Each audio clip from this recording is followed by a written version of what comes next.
Assista agora Momento Sustentável. Oferecimento DAE, Departamento de Água e Esgoto de São Caetano do Sul.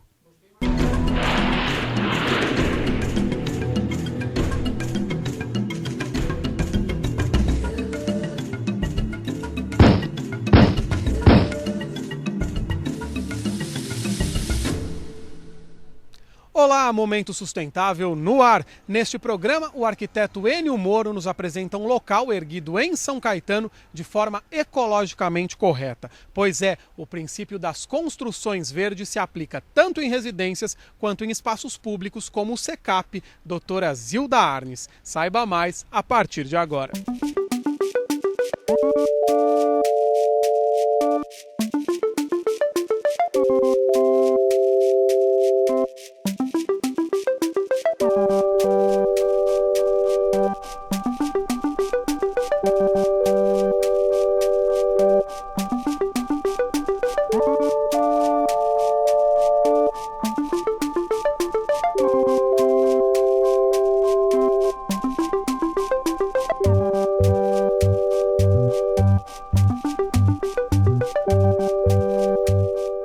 Na realidade, existem dois grandes fatores aí que as construções devem procurar se enquadrar.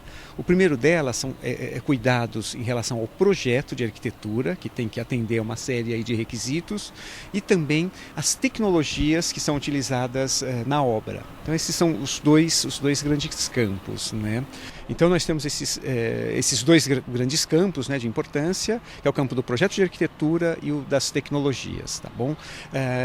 Os dois têm um peso muito próximo.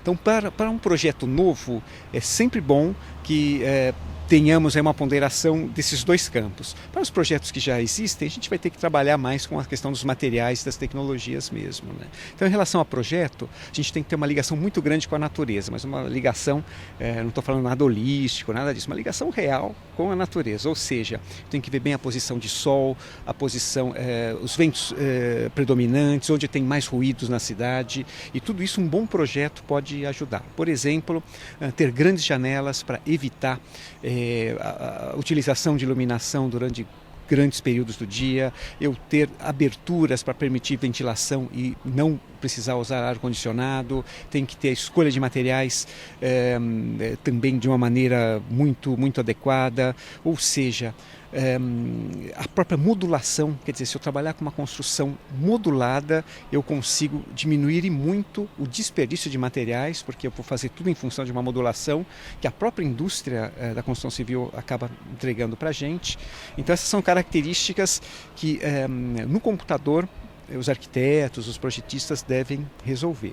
E aí, uma outra etapa muito importante são as tecnologias. Então, hoje existe um conjunto aí muito grande de tecnologias que nós podemos utilizar, e esse prédio é um bom exemplo disso. Por exemplo, a iluminação por LED. Hoje os preços não são mais tão proibitivos e conseguimos uma economia de cerca de 70% em relação às maneiras tradicionais aí, de iluminação. Hoje o LED, eu fico assim muito feliz porque é uma tecnologia tranquila que até os eletricistas aí mais humildes conseguem instalar. Antigamente precisava um engenheiro eletricista, né? De 2 anos para cá, você compra em supermercado luminárias de LED, você consegue instalar na sua casa. Olha, além do benefício mais direto, que é a questão do próprio meio ambiente, da sustentabilidade, de ter um impacto pequeno nas questões dos recursos naturais, tem a questão da economia. Hoje, se nós instalarmos aí alguns equipamentos sustentáveis, o preço inicial é muito alto, mas em 1 ano, 2 anos no máximo, ele já se paga e começa a dar lucro. Então, eu acho que vale a pena quem está pensando em reformar a casa, fazer alguma alteração, pensar já em implantar essas tecnologias sustentáveis, como a própria reutilização de água, aquecimento solar, utilização de iluminação por LEDs. Vai gastar um pouquinho mais no começo, a pessoa vai ficar brava, vai gastar um pouquinho mais.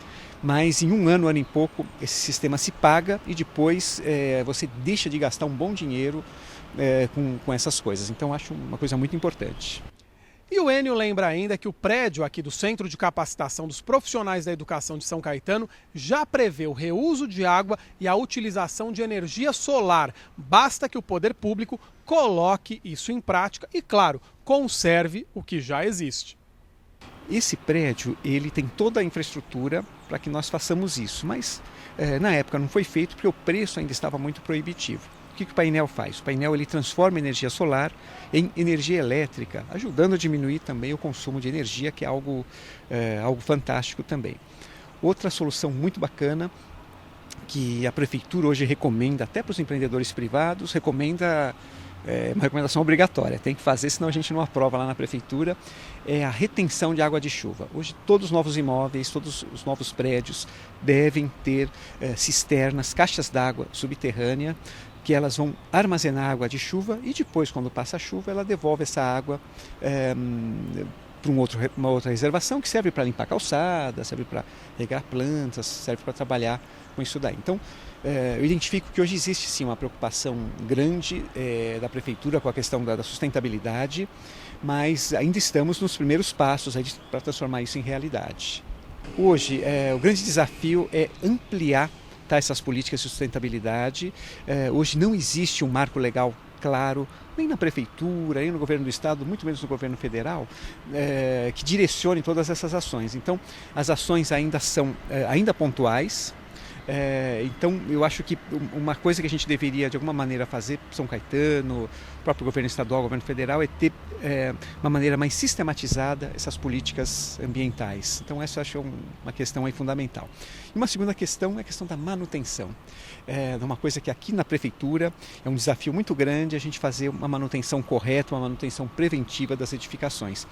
É um desafio que a prefeitura, de todas as maneiras, tenta resolver e consegue resolver. Mas a gente identifica que se tivéssemos aí alguma política um pouquinho mais incisiva, os resultados poderiam ser melhores.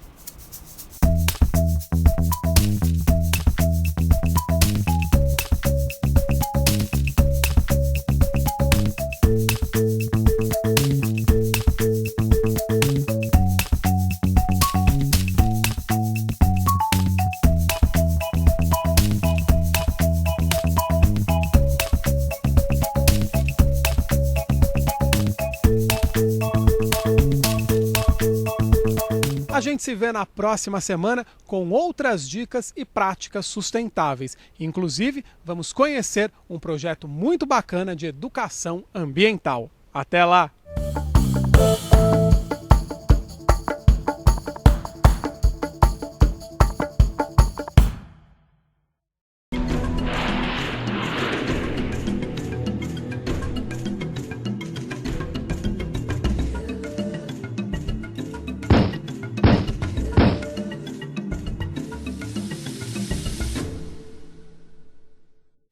Você acabou de assistir Momento Sustentável, oferecimento DAI, Departamento de Água e Esgoto de São Caetano do Sul.